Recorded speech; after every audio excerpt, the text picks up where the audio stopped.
Assalamualaikum warahmatullahi wabarakatuh. Waalaikumsalam warahmatullahi wabarakatuh.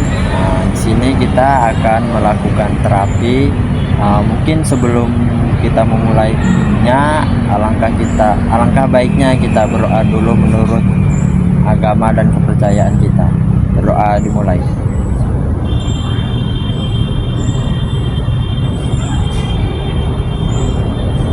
Berdoa selesai. Mungkin supaya kita saling kenal, bolehlah kita kenalan dulu, mulai dari Bapak ya. Nama Bapak Rauf Ramadan. Perkenalkan, nama saya Muhammad Yusro Asari. Baik. Bagaimana kabarnya Yusro hari ini? Alhamdulillah sehat, Pak. Udah siap melakukan terapi ini? Siap, Pak. Terima kasih Yusro sudah datang dan maulah berbagi cerita hari ini kan untuk terapinya kan. Sebelum kita mulai, saya ingin tahu apa yang membuat Yusro itu merasa perlu mengikuti sesi terapi ini. Apakah yang selama ini menjadi beban atau hal yang ingin Yusro ubah dalam hidup Yusro? Saya merasa sangat lelah dan terbebani karena merasa harus menyenangkan orang lain gitu, Pak. Setiap kali kita menolak permintaan teman ataupun keluarga, saya langsung merasa bersalah dan khawatir mereka akan marah atau kecewa pada saya. Rasa ini seperti saya tidak punya hak untuk mengatakan tidak, Pak, kepada orang, karena saya takut, Pak, takut sekali karena takut dimarahi teman atau keluarga saya. Baik, mungkin itu sangat berat sekali. Itu juga mungkin adalah langkah awal yang sangat penting, yaitu mengenali perasaan yang selama ini Yusro alami. Mari kita coba telusuri lebih dalam dari mana kira-kira perasaan ini berasal. Bagaimana hubungan Yusro dengan orang tua atau figur penting saat Yusro masih kecil? Apakah ada pesan-pesan tertentu yang sering Yusro dengar dari mereka?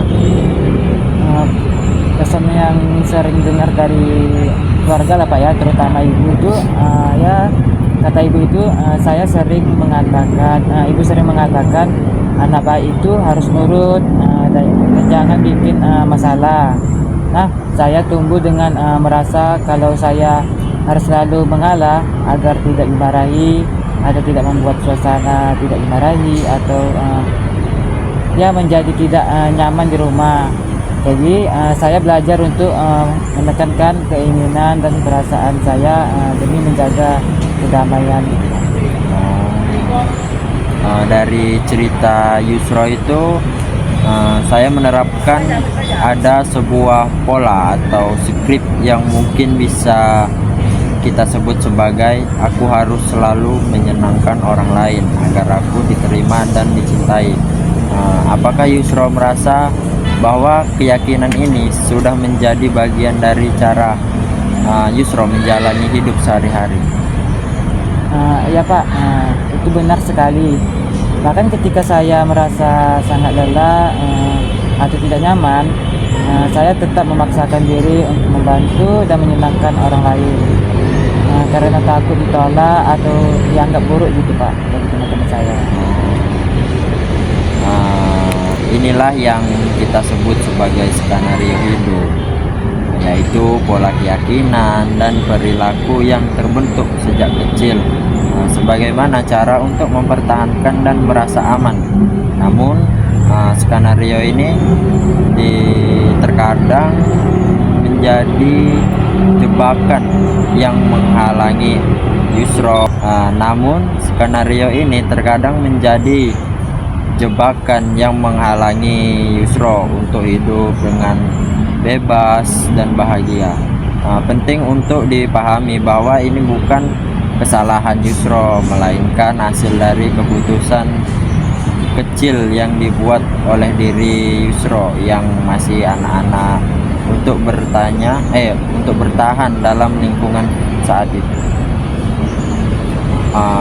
Sekarang mari kita lihat bagaimana skenario ini mempengaruhi kehidupan Yusro saat ini. Apa saja dampak Yusro rasakan akibat menjalani pola ini selama bertahun-tahun? Saya sering merasa stres dan kelelahan, tapi saya tidak bisa bilang tidak, karena takut mengecewakan orang lain, terutama teman-teman saya. Kadang-kadang saya merasa orang-orang di sekitar saya mengabaikan kebutuhan saya, tapi saya tetap memendam perasaan itu karena takut konflik atau takut jadi masalah gitu Pak. Mungkin inilah adalah contoh bagaimana skenario hidup yang dulu mungkin membantu Yusro bertahan, kini justru menjadi perang yang membuat Yusro merasa terjebak dalam cerita lama yang sebenarnya sudah tidak relevan lagi. Mungkin Yusro menjadi tokoh utama dalam naskah yang sudah usang yang terus Yusro jalankan tanpa sadar.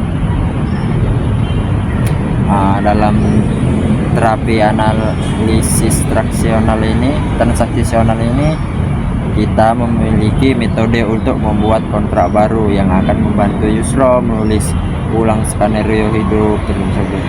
Misalnya nih, kita bisa mulai dengan membuat pernyataan baru seperti aku berhak untuk berkata tidak tanpa merasa bersalah, dan aku tetap layak dicintai dan dihargai.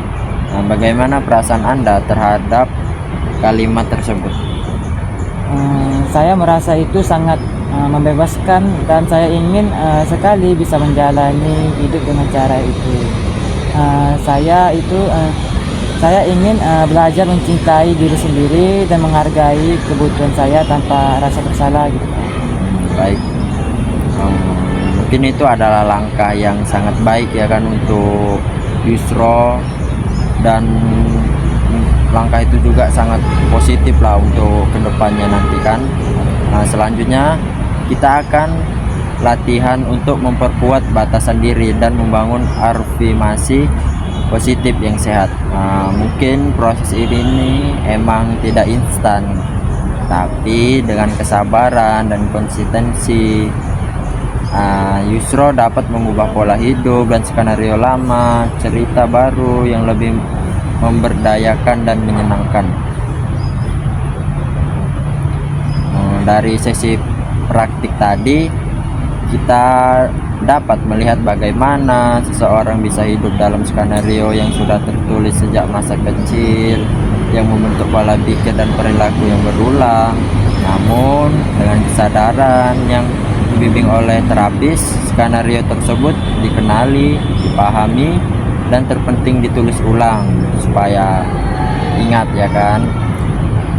Tujuan terapi ini bukan untuk menyalahkan masa lalu, bukan berarti masa lalu itu salah gitu ibaratnya, melainkan terapi ini nih untuk merebut kembali kendali atas hidup di masa sekarang dan masa depan, sehingga bisa menjalani kehidupan yang lebih sehat, bahagia, dan otentik. Maksudnya ini Yusro bisa menulis skenario baru untuk kembali menjadi yang lebih baik, sehat, supaya hidup Yusro itu tidak membebani lagi kan. Mungkin saya ucapkan terima kasih sudah menyaksikan praktik terapi dan juga telah mengikuti praktik terapi ini dengan teknik analisis skenario ini. Jika Yusro merasa terjebak dalam pola hidup yang berulang dan melelahkan, mungkin ini saatnya untuk meninjau kembali naskah hidup yang selama ini Yusro jalani dan mulai menulis ulang cerita hidup Yusro dengan cara yang lebih memberdayakan. Yusro jangan ragu untuk mencari bantuan profesional, apalagi kalau masih membutuhkan, supaya Yusro itu tidak membebani sendirilah, jangan dipendam sendirilah. Kita tuh harus terbuka kalau tidak berani terbuka sama orang tua, bisalah ikut terapi kepada saya lagi kan, kalau ada beban lagi kan. Mungkin sampai jumpa juga di sesi terapi berikutnya, dan semoga Yusro sukses, selalu diberikan kekuatan untuk berubah dan berkembang menjadi yang lebih baik dan saling terbuka. Mungkin sesi terapi ini sampai sini saja. Inilah yang mungkin yang bisa saya lakukan untuk terapi ini. Bagaimana untuk Yusro, perasaannya telah menceritakan dari yang telah terbuka dampaknya pada Yusro selama terapi ini. Mungkin Bapak boleh tahu kan?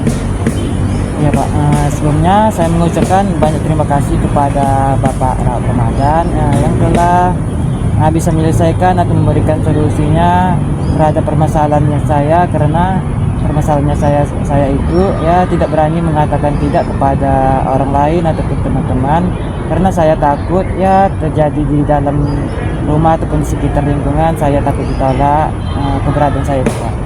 Baik, mulai sekarang bisalah Yusro mulai membuat skenario baru ya, jangan terlalu ini. Mungkin hanya sampai sini saja terapi kita. Bapak ucapkan assalamualaikum warahmatullahi wabarakatuh. Waalaikumsalam warahmatullahi wabarakatuh.